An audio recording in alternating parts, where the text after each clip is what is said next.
Welcome back to another episode of Rock Boys Football late Friday afternoon, and kind of some surprise news coming out for this Michigan program as it pertains to the transfer portal, as former Clemson defensive lineman Tre Williams on campus for Michigan this afternoon. But I think more importantly, all the reports that you're getting is it sounds like Michigan's the leader in the clubhouse in the recruitment of Tre Williams. And kind of a fascinating story when his name hit the transfer portal. I texted my brother, who's also a Michigan fan, and I said, Dill, Tre Williams, this would make a ton of sense for Michigan.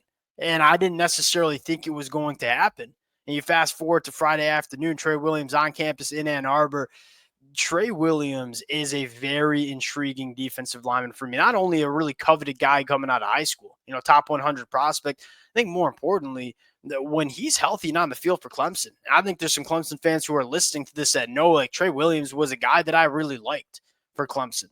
Now, I think the story is got behind a guy like Peter Woods, struggled with some injuries at time during his Clemson career. If Michigan gets a healthy Tre Williams for 2025, not only do I think Tre Williams can come in and start for Michigan on the defensive line, but at the very least, that is a very quality depth piece you are adding to this defensive line. And that's kind of the conversation that we've had over the last couple of weeks is look, you ain't replacing a guy like Mason Graham and Kenneth Grant.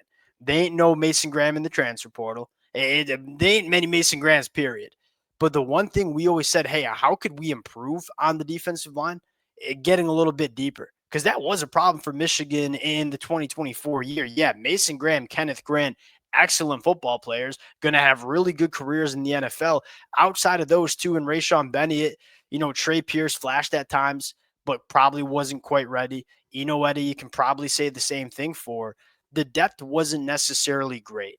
And we said, hey, Michigan might not get a Mason Graham in the portal. Won't get Mason Graham in the portal, but you could get deeper on the defensive line, which will help that unit in 2025. Because you go back to Michigan in 2023, and maybe a little biased, but what I would say was one of the best defenses I've ever seen at the college football level.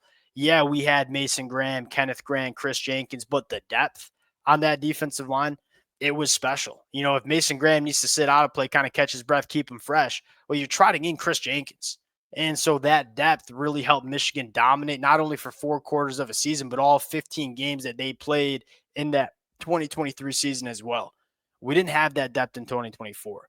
Trying to get it back in 2025. Tre Williams, at the very least, would be a very good depth addition to this defensive line. I want to get into a little bit of Tre Williams, a guy that I've watched play a lot of football over the last couple of years. Talk about a few other names that are kind of popping up for Michigan in the transfer portal. Now, before we get into it, as always, just want to say thank you to you guys and to the Michigan fans. As a Michigan fan myself, it's been really fun talking this team the last couple of weeks, and y'all continue to show a ton of love. Can't thank you guys enough. If y'all do enjoy the content, consider subscribing to the channel. Appreciate you guys. Without further ado, I want to start actually with, before we get into Tre Williams, who I really do like, I want to start with Michigan's process in the transfer portal, which I'm kind of a big fan of.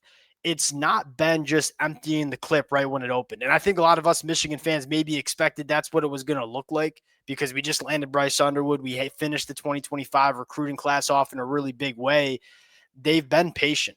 They're not going to overpay for guys that they don't think are worth it. And yes, I mean, Michigan clearly has the resources needed to get back to where Michigan belongs from a roster standpoint. But we ain't going to go waste that money. And a lot of the early transfer portal recruitments really seem to be kind of, bidding wars, so to speak. Michigan kind of sat back and said, hey, we'll be patient. We'll let some good players fall to us. And now after the New Year's, it sounds like there's a little bit more, maybe you'd say, urgency around what Michigan's doing and saying, all right, a lot of the big players kind of emptied the clip early on in the transfer portal. We're going to go get some good players at the reasonable, expensive resources. Tre Williams probably a good example of that. Now, I want to get into Tre Williams.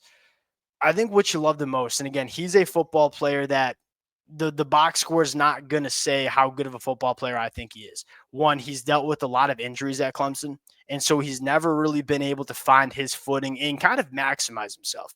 There's always been flashes, and I'm sure Clemson fans will let it fly in the comment section. There's been times where it's like, hey, Tre Williams is going to be a guy for us. and then another injury happens. And so that is probably the concern you have for Tre Williams. The concern you don't have is what this kid can do when he's healthy. And he was healthy in 2024 and played some really good football for Clemson. The first thing I love, he's got that fire hydrant build. 6'2", 305.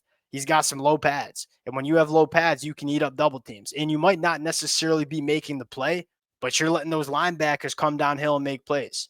When you can hold up a guard center double team and keeping that guard or center from working up to your linebacker, it's going to help guys like Ernest Hausman come in and support the run in a big time way. I think the second thing is a really good athlete for his size. There's a reason that he was a top 100 kid coming out of high school. I mean, he's got a really good get off the line of scrimmage, some really, really quick feet for the size.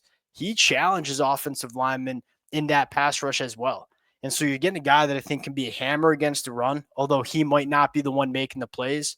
And then getting a guy that can add some juice on the inside with that pass rush, which I think is going to be important when you have guys like Derek Moore and TJ Guy coming off the edge. You want to make sure you're getting your guys on the inside, kind of pushing that pocket up. This, to me, really good football player at a position that Michigan wanted to add depth to. I think this would be a great get. And if he does commit, we're going to do a film breakdown on him because I'm a fan of the flashes we've seen from Tre Williams. And all of a sudden, I mean, Inoetta looked great against Alabama in the bowl game. Trey Pierce might have looked better against Alabama in the bowl game. You're bringing Demond Payne. All of a sudden, you're looking at it and saying, hey, I feel pretty damn good about where Michigan is at from a number standpoint on the inside of the defensive line. This is going to be a deeper unit than it was in 2024. Second guy I want to talk about, and not going to be a national media guy, but kind of an intriguing name to talk about, David Pentelis from Yale. Is he the game changer, difference maker that Michigan wants to get in the transfer portal at the wide receiver spot? I would probably say no, although he's been very productive at Yale.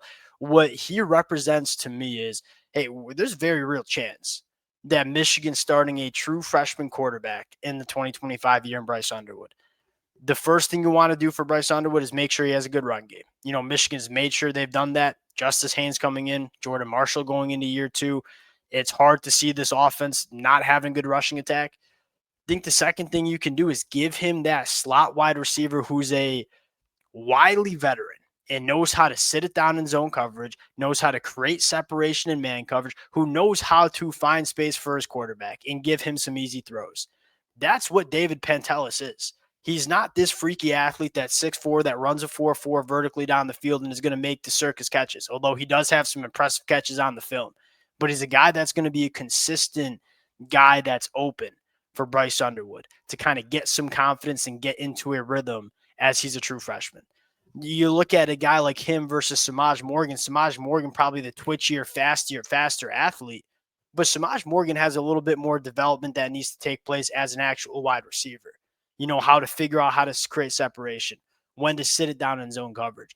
David Pentelis, he's a Yale guy. He's a smart guy, and he's clearly a smart wide receiver, too, that understands the intricacies of playing that slot wide receiver, where he took 96% of his snaps in 2024. This is not going to be a national media type of guy. He's probably not going to go for 1,000 yards for Michigan, but I think he'd be a really, really important piece to maybe surround a guy like Bryce Underwood with.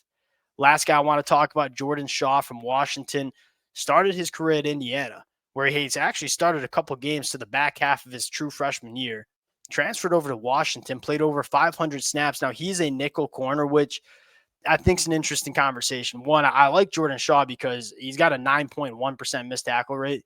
That was, if there's one bone to pick early for Michigan on defense, our secondary was not tackling in space to start the year. Go back to 2023 Michigan, the guy like Mikey Sandstrel, Mikey didn't miss any tackles. We struggled to tackle in space early, which caused Michigan's defense to have some problems early. Jordan Shaw, as a redshirt freshman this year for Washington, because he did preserve his redshirt at Indiana, was a guy that only missed 9% of his tackles as a youngster. And so, one, he tackles well. And that's really important at that nickel corner spot because not only do you have to cover wide receivers, you also got to support the run. Jordan Shaw can do that. I think, secondly, does this tell us about what they want to do with Zeke Berry? Because Jordan Shaw, to me, is a guy that you bring in probably to compete for a starting spot. Zeke Berry started at nickel. I think that's probably his best position, but looked dang good at boundary cornerback in the back half of 2024. Maybe that's Michigan telling us that, hey, we want to keep Zeke Berry at the boundary cornerback spot because we think he can be good there. Well, if we do that, then you probably got to go look for a nickel. And we got confidence in a guy like Jaden McBurrows, but you want to add some depth and competition. Jordan Shaw would be that guy. Played in a very good secondary, played a very big role in a very good secondary for Washington in 2024. This one would make a lot of sense as well. It sounds like there's a new sense of urgency for Michigan in the portal. It was maybe a little quieter than what we expected early on in the process. It sounds like things are heating up. I think we'll have some commitments to break down over the next couple of days. Appreciate you guys rocking with it as always. If y'all do enjoy the content, consider subscribing to the channel. We'll talk to y'all later.